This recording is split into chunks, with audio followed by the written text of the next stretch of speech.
किस प्रकार से रात में वहाँ पर एक जो दरोगा थी संध्या टोपनो, जिसकी 2 तस्करों ने उसको बिल्कुल गाड़ी से कुचल कर उसको मार दिया। प्रथम दृष्टया और आज तक विषय यही है हम सब लोगों के समझ, लेकिन लगातार आप सब लोगों ने भी देखा कि अखबारों में भी छपा और भिन्न भिन्न सोर्स से जो हम सब ने जानकारी एकत्र करने की कोशिश की, तो लगता है कि एक बड़ी, जिसको बोलते हैं ना षड्यंत्र, और एक षड्यंत्र के तहत इसको कहते हैं कि तेज तर्रार कोई महिला और उसमें भी ट्राइबल अफसर होते हैं, तो उसको फिर कुचल देना, उसको मार देना। उससे पहले आप सब लोगों के संज्ञान में है साहेबगंज का भी रूपा तिर्की की घटना को, और मैं इसलिए इस बात को कह रहा हूं कि उस दिन आज हम उनके परिवार से भी जाकर के हम मिले थे। परिवार में उनकी माँ, उनके भाई, उनकी बहन, सारे लोग काफी दुखी थे। उन लोगों ने जो बातें बताई कि वो वहाँ के जो कन्हैया सिंह ओपी के जो प्रभारी हुआ करते थे, तो वो ना चाहते हुए भी, महिला होते हुए भी रात में उनको ड्यूटी लगाते थे, उससे वो परेशान भी रहते थे। और जिस दिन ये घटनाएं घटी उस दिन भी, और घटना कोई अचानक नहीं घटी कि कोई वहाँ पुलिस ड्यूटी में रही और फिर इस प्रकार की कोई हादसा हुआ, ऐसा नहीं। आप सब लोगों की बात तो संज्ञान में होगी, क्योंकि इससे पहले जो तस्करों ने 2-3 पुलिस बैरिकेडिंग को तोड़ करके वो लोग भागते हुए आ रहे थे। अब देखिए, जो पकड़ाए उन लोगों ने जो बयान दिया है, वो जो अखबारों में जो आया, उड़ीसा के पशु हाट से पशुओं को खरीद करके वो लोग, तो सिमडेगा के रास्ते आते। आप सोचिए कि सिमडेगा में सबसे पहला जो पुलिस पोस्ट है बांसजोड़ा, और सिमडेगा पुलिस भी कह सकते हैं कि पूरी तरह से वहाँ, क्योंकि ये पहली दफा नहीं, पहले से भी इस रास्ते से पूरा तस्करी होते रहा है। वहाँ से पार होते हैं और फिर आगे गुमला जिला का इंदर किला पुलिस पोस्ट कहीं चेकिंग लगाया हुआ था, वहाँ से वो लोग दौड़ करके भागते हैं। तो फिर वो लोगों ने, वहाँ की जो पुलिस ने, इंदर किला की पुलिस ने कामडारा की पुलिस को सूचना देते हैं कि ऐसा ऐसा लोग भाग रहे हैं। फिर कामडारा की पुलिस भी बैरियर लगाते हैं, रोकते हैं, लेकिन वहां से भी वो लोग भागते हैं। तो कामडारा की पुलिस फिर खूंटी जिला के तोरपा की पुलिस को इन्फॉर्म करते हैं, और वो लोग भी पीछा करते आ रहे हैं। और तोरपा से जब भागते हैं तो फिर आगे तुपुदाना ओपी को लोग सूचना देते हैं। अब ये बड़ा सोचने के विषय है, जब इतनी पुलिस पीछा कर रही है और वो लोग भाग रहे हैं तोड़ करके, जब मामला इतनी सीरियस है, तो फिर मात्र 3 पुलिस और संध्या टोपनो, दरोगा और एक चालक, कोई वही भेज देना, जबकि उस पुलिस पिकेट में 8-10 की संख्या में फोर्स या बल वहां पर थे उपलब्ध, तो पर्याप्त संख्या में पुलिस बल को रख सकते थे, भेज सकते थे पकड़ने के लिए जब लोग पीछा कर रहे इस प्रकार से बैरिकेडिंग को तोड़ते हुए। और जो बाद में भी आया कि उन लोगों के उनके जो पकड़ा है उनके पिताजी ने कहा था कहीं पुलिस मिले तो उसको कुचल देना, मार देना, निकल जाना। ये सारी चीजें आप लोगों ने ही छापा है अखबारों में से। तो अब ये एक विषय बड़े महत्वपूर्ण है मामला कि भाई आप देखिए सिमडेगा से, गुमला से इस प्रकार के वो तोड़ते हुए चल रहे थे। सिमडेगा का बांसजोड़ा पुलिस थाना तो संदेह के घेरे में है कि भाई वहां से पार होता है, वहां को कोई पता नहीं चलेगा, नहीं उनको छोड़ दिया गया, रोका भी नहीं होगा वहां पर। या जान करके जानकारी तो यहां तक मिलता है कि झारखंड में सरकार की ओर से ही निर्देश है अगर सड़कों पर कोई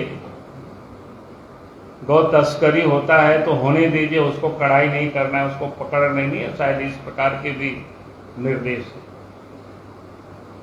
तो ये अपने आप में बड़ा संदेह कि भाई जब इतनी पुलिस बैरिकेडिंग को तोड़ते हुए आगे भाग रहे हैं, पुलिस पीछा कर रही है, और इसके बाद भी अगर पर्याप्त पुलिस बल नहीं दे रहे हैं तो ये अपने आप को बड़ी संदेह में डालता है। लगता है कि एक साजिश के तहत अपराधियों के बीच में यूं ही संध्या टोकनों को धकेल देना, कि मौत के मुंह में जिसको बोलते हैं ना कि धकेल देना कि जाओ बेटा तुम मर जाओ। तो ये बड़ी अपने आप में विषय है कि, और उसके बाद जो पीछा कर रहा था वही लोगों ने पकड़ा है अपराधियों को जो पीछे से, अभी तो शुरू ही किया है भाई।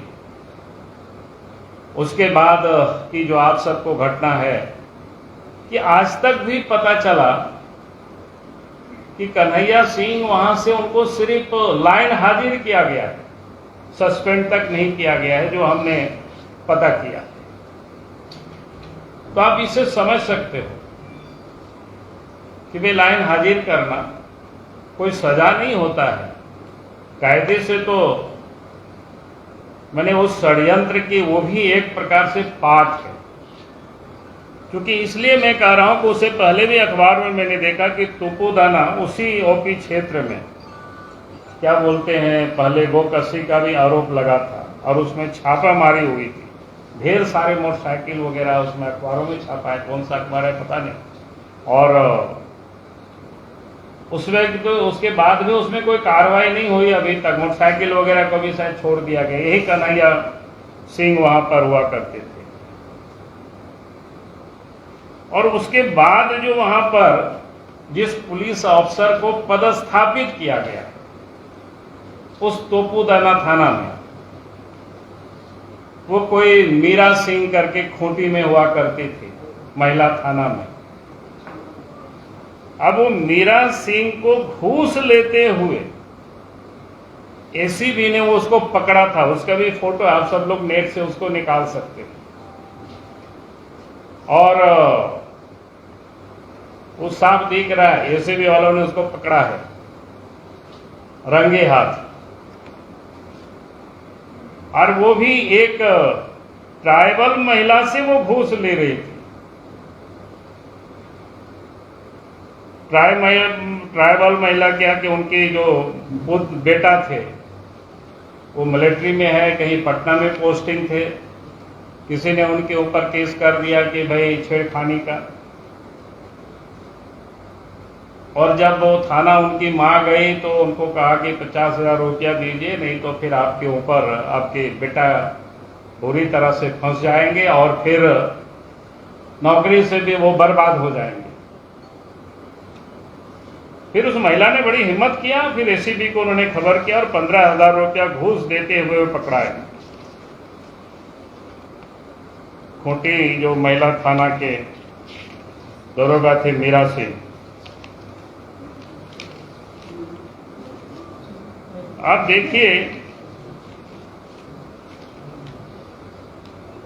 उन्हें क्या कहते हैं, ये 24/2 उनके ऊपर केस होता है और चार्जशीट 23/4/2021 को होता है। एसीबी का आप सब लोगों को पता है, रांची में ही उसका ऑफिस है, यहीं केस होता है, यहीं पर उसका चार्जशीट दाखिल होता है। और फिर उस पुलिस अफसर को रांची जिला में तोपोदाना जैसे क्षेत्र में, रांची का वो औद्योगिक क्षेत्र है और इस क्षेत्र में इतना क्राइम होता है, तो आप समझ सकते हो सरकार की मानसा क्या है। यानी ये जो जितनी मामला गड़बड़ हुई है, इन सारे अपराधियों को बचाने के लिए, ताकि एक ऐसा अपराध में लिप्त अफसर को पदस्थापित किया जाए, ताकि उनसे जैसा कहा जाए वैसा रिपोर्ट बनाया जाए, ताकि अपराधियों को बचाया जाए, सुरक्षित किया जाए। नहीं तो इस प्रकार के लोगों को तो लाइन में ही रखना चाहिए। इस प्रकार के लोगों को किसी भी कोई थाना में पदस्थापित करना यानी भ्रष्टाचार को और बढ़ावा देना। तो ये जो आज राज्य की मैंने बता रहा था शुरू में, इस राज्य में सरकार किस प्रकार से काम करती है, और पता नहीं राज्य के मुख्यमंत्री को रांची में इस प्रकार के अफसरों से कैसे प्रेम है। आपने पिछले दिनों देखा एसीबी का जो चार्जशीट सबमिट हुआ था, यहाँ जो उपायुक्त थे उनके ऊपर भी, और वैसे अफसर को फिर रांची में पदस्थापित किए हुए थे पिछले दिनों। तो ये आप सोचिए कि वैसी सरकार से आप सोचेंगे कि कानून की राज स्थापित होगी, और वैसे लोग किस प्रकार से बातें करते हैं, बड़े बड़े बातें करते हैं, भाई हम देख लेंगे, गिदड़ भपकी से डरते नहीं है। भाई आप ऐसी करप्ट लोगों को पालेंगे, ऐसी करप्ट लोगों को रखेंगे, तब तो फिर आने वाले कल में क्या होगा ये हम सबको पता है। तो ये जो स्थिति है इस राज्य की, तो इसलिए हमने मांग किया है, एक तो जो कन्हैया सिंह थे उसको एक तो तत्काल निलंबित करना चाहिए। दूसरा, ये जो मीरा सिंह जैसे भ्रष्ट अफसर को थाना में पदस्थापित किया गया उसको हटानी चाहिए। और तीसरा, ये जो पूरे मामले की या तो हाईकोर्ट के सिटिंग जज से न्यायिक जांच हो या सीबीआई जांच हो, हेमंत सोरेन जी को जो पसंद हो उसे करानी चाहिए। तभी इस प्रकार की तस्कर या हत्यारे लोग पकड़ में आ पाएंगे। क्योंकि आपने देखा कि पिछले दिनों भी ऐसे ही अफसर सब जगह पदस्थापित। पिछले दिनों आपने देखा कि दुमका में एक कमिश्नर थे, सुनते ही ईडी ने उनसे भी पूछताछ कर रहे हैं। भाई रिटायरमेंट की अवस्था में वहां के वकीलों ने लिखा, चिट्ठी लिखा सरकार को, कैसे गड़बड़ी कर रहे हैं। तो आप गड़बड़ अफसरों को आप रखेंगे महत्वपूर्ण पदों पर, तब तो यही होगा कि वो लोग या तो कमा के देते हैं या फिर उन लोगों से जैसा चाहे वैसा काम करवाते हैं, क्योंकि वो खुद फंसे हुए। चलो क्या बोलते हैं, गिव एंड टेक, आपको भी बचाएंगे, आप भी हमको इसमें से मदद करें पैसा कमाने में। तो इसलिए आज मैंने आप सबके समक्ष, शुरू में ही मैंने कहा कि कोई विषय बहुत नई नहीं है, विषय पुरानी है, मैंने उसको आप सबके समक्ष रखा है। और आप सबके अगर कुछ जिज्ञासा हो इसमें से तो आप सब लोग हमसे पूछ सकते हैं।